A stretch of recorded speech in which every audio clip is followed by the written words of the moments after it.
प्रिय भक्तगण, आज हम आपको एक कथा का श्रवण करा रहे हूँ जो सुनने मात्र से आपके जीवन में सुख संपत्ति और धन की वर्षा होगी। तो चलिए कथा को प्रारंभ करते हैं। अगर आप यह कहानी सुन रहे हैं तो पूरा सुनिए। इस कथा को आधा अधूरा छोड़कर जाने की गलती मत करिएगा, क्योंकि इस पवित्र कथा को पूरा सुनने से मनचाहा फल की प्राप्ति होगी। इसलिए इस कथा को पूरा सुने। आप शिव भक्त हैं तो भोलेनाथ का अनादर ना करें। भगवान शिव माता पार्वती से कहते हैं, निर्दोषों पर जुल्म करने वालों की सजा समय खुद देता है। प्रिय साथियों, आज हम आपको एक ऐसा अद्भुत प्रसंग सुनाने जा रहे हैं जिसमें एक श्रद्धालु पति पत्नी तीर्थ यात्रा पर गए, लेकिन वहां जाकर उनका ऐसा रूपांतरण हुआ जिसे सुनकर आपके हृदय में पीड़ा होगी और आंखों में आंसू आ जाएंगे। आखिर उन्होंने तीर्थ भूमि पर ऐसा क्या किया कि उन्हें इस जीवन में ही अपने कर्मों का कठोर फल भुगतना पड़ा। यह प्रसंग केवल एक कहानी नहीं, बल्कि हम सभी के लिए एक गहरा संदेश और चेतावनी है। यह घटना भारत के एक छोटे से गांव की है, जहां एक धर्मपरायण परिवार रहता था। माता पिता और उनका एक पुत्र। पिता एक मंदिर के पुजारी थे जो रोज पूजा अर्चना के बाद गांव के लोगों को धर्म की शिक्षा देते थे। माता भी बड़ी श्रद्धालु थीं, जो स्त्रियों को व्रत, पूजा और धार्मिक कर्तव्यों के बारे में समझाती थीं। गांव के बच्चे भी उनके पास धार्मिक शिक्षाएं लेने आया करते थे। दोनों ने अपने जीवन की दिशा धर्म और भक्ति के मार्ग पर तीर्थ यात्रा के बाद तय की थी, क्योंकि उनका मानना था कि शादी के तुरंत बाद ही हमारे घर वालों ने कहा था कि तुम लोग तीर्थ यात्रा करके आए हो। उनका पूरा परिवार बेहद धार्मिक और श्रद्धालु था। जब भी वे अपने किसी बच्चे की शादी करते तो नव दंपति को सबसे पहले चारधाम या वैष्णो देवी की यात्रा पर भेजते। यह उनके कुल की परंपरा बन चुकी थी। अब उनका बेटा भी जवान और आकर्षक था, लेकिन सोच में बेहद स्वतंत्र और आधुनिक। वह अपने माता पिता की बात कभी कभार मान लेते हुए मंदिर तो चला जाता, लेकिन उनके जैसा संयमी और धर्मनिष्ठ नहीं था। वह दिन भर दोस्तों में घूमता रहता, न तो पिता का कोई व्यापार संभालता, न ही खुद कोई काम करता। हालांकि माँ बाप ने उसकी परवरिश संस्कारों के साथ की थी। बचपन में वह पूजा करता, गीता पढ़ता और भगवान की भक्ति में लीन रहता था। लेकिन जैसे जैसे बड़ा हुआ, गलत संगत में पड़ गया। धीरे धीरे उसने पूजा पाठ छोड़ दिया, मंदिर जाना बंद कर दिया। रात को देर से घर लौटता और उसकी आदतें देखकर उसके माता पिता बहुत चिंतित रहने लगे। एक दिन मोहल्ले की एक महिला उनके घर आई। वह कुछ असहज लग रही थी। बेटे की मां ने पूछा, बहन जी कुछ खाएंगी पिएंगी? तो वह बोली, नहीं दीदी, मैं कुछ कहने आई हूं। मगर वह संकोच कर रही थी, क्योंकि सब जानते थे कि यह परिवार बहुत धार्मिक है। उनका कुल बहुत ही श्रद्धावान और मर्यादित माना जाता था। फिर मां ने कहा, जो भी कहना है बेझिझक कहो। महिला ने साहस जुटाकर कहा, मैं आपके बेटे के बारे में कुछ बताना चाहती हूं। बेटे का नाम सुनते ही मां सतर्क हो गई। बोली, क्या हुआ? मेरे बेटे ने कुछ किया है? महिला बोली, उसने मुझे कुछ नहीं कहा, लेकिन मैं देखती हूं कि वह अपने दोस्तों के साथ मिलकर अजीब व्यवहार करता है। देखिए दीदी, मैं जानती हूं आपका बेटा अच्छा है। आपका परिवार पूजा पाठ और तीर्थ यात्राओं से जीवन की शुरुआत करता है, लेकिन उसके दोस्त सही नहीं हैं। वो सब मिलकर मोहल्ले की लड़कियों को परेशान करते हैं। मां ने पूछा, कैसे परेशान करते हैं? महिला बोली, पिछले कई दिनों से वे लोग उन घरों में पत्थर फेंकते हैं जहां जवान लड़कियां रहती हैं, रास्ते में फालतू बातें करते हैं। और आज तो हद कर दी, एक लड़की जब यूनिवर्सिटी जा रही थी तो उसकी चुन्नी खींच ली। फिर उस लड़की ने आपके बेटे के मुंह पर थप्पड़ भी मारा। माता जी, आप अपने बेटे से कह दीजिए कि ऐसे बिगड़े हुए दोस्तों के साथ न रहा करे। इतना कहकर वह औरत चली गई और माताजी चुपचाप दरवाजे की ओर देखती रहीं, जैसे किसी सोच में डूबी हों। जब उनके पति संध्या पूजन के बाद घर लौटे और रात का भोजन करने बैठे तो उनकी पत्नी बोली, देखिए हमारा बेटा अब बड़ा हो गया है, हमें उसकी शादी कर देनी चाहिए। आप जानते हैं वह आपकी तरह हर दिन मंदिर नहीं जाता, पूजा पाठ में मन नहीं लगाता। मैं चाहती हूं कि उसका विवाह किसी अच्छे संस्कारी घर की लड़की से हो, जिससे वह जिम्मेदारी समझे, घर गृहस्थी संभाले। पति बोले, ठीक है, मैं अभी व्यस्त हूं, आप कोई अच्छा सा रिश्ता देख लीजिए। फिर माताजी ने अपने परिचित रिश्तेदार से कहा, कृपया मेरे बेटे के लिए कोई सुंदर, सुशील, धार्मिक और वेद पुराण की समझ रखने वाली लड़की देखिए। जो भी खर्चा होगा मैं दे दूंगी, बस रिश्ता अच्छा होना चाहिए। रिश्तेदार ने पैसे लिए और जैसे तैसे रिश्ता तय कर दिया। कहते हैं जो जोड़ियां ऊपर बनती हैं वही धरती पर मिलती हैं। शादी हो गई और माता पिता बहुत प्रसन्न थे। अब वे चाहते थे कि बेटा बहू विवाह के बाद काशी विश्वनाथ के दर्शन करें, गंगा स्नान करें और 4 धाम यात्रा पर जाएं। लेकिन बेटे बहू की सोच कुछ और थी।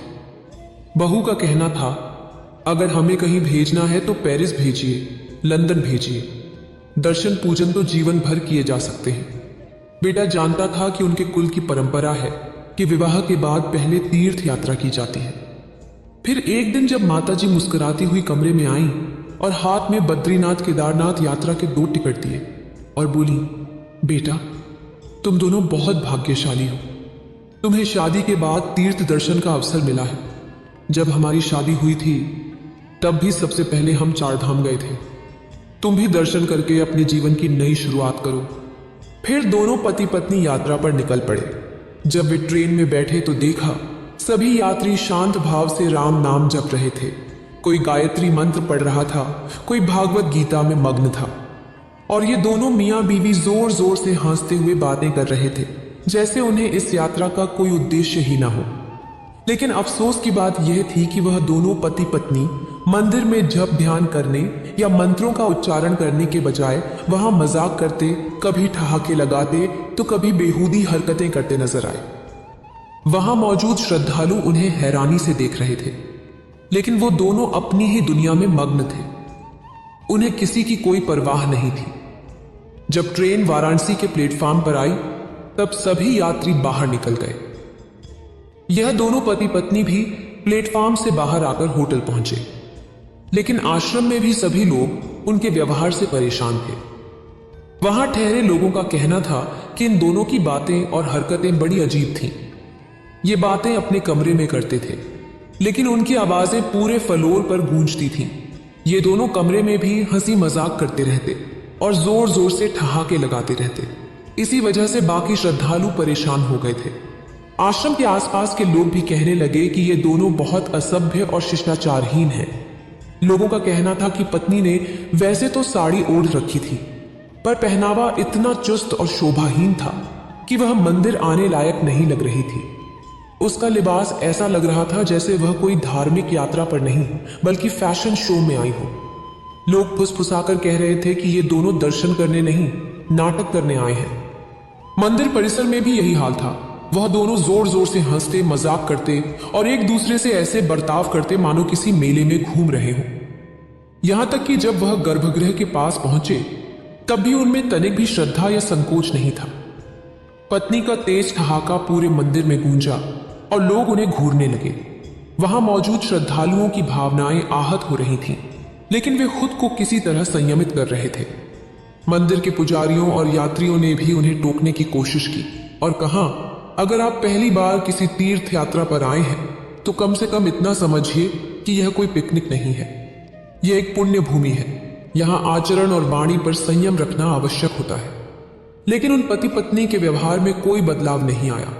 उलटे वे और चिढ़ गए, मानो कोई उनकी स्वतंत्रता में हस्तक्षेप कर रहा हो। ऐसा लग रहा था कि उनके मन में न श्रद्धा थी न मर्यादा का कोई विचार। वो दोनों पति पत्नी किसी बुजुर्ग की सलाह सुनकर भड़क उठे, झगड़ने लगे। वह लड़का उस बुजुर्ग का कॉलर पकड़कर कहने लगा, तुम होते कौन हो हमें समझाने वाले? क्या हमने तुमसे कोई सलाह मांगी थी? हम अपना भला बुरा खुद समझते हैं। पहले अपने कर्म देखो, फिर किसी और पर उंगली उठाना। तुम कोई ऋषि मुनि तो नहीं हो जो हमें उपदेश दो। जाओ, पहले अपने पाप धो लो, फिर दूसरों को ज्ञान देना। बेहतर होगा यहां से चले जाओ। इस तरह की बातें करके वो दोनों हर किसी की जुबान बंद करवा देते थे। उनके जाने के बाद दोनों आपस में हंसने लगे, जैसे कुछ खास हासिल कर लिया हो। अब तो ज्यादातर लोग उनकी हरकतों की वजह से चुप ही रहते थे।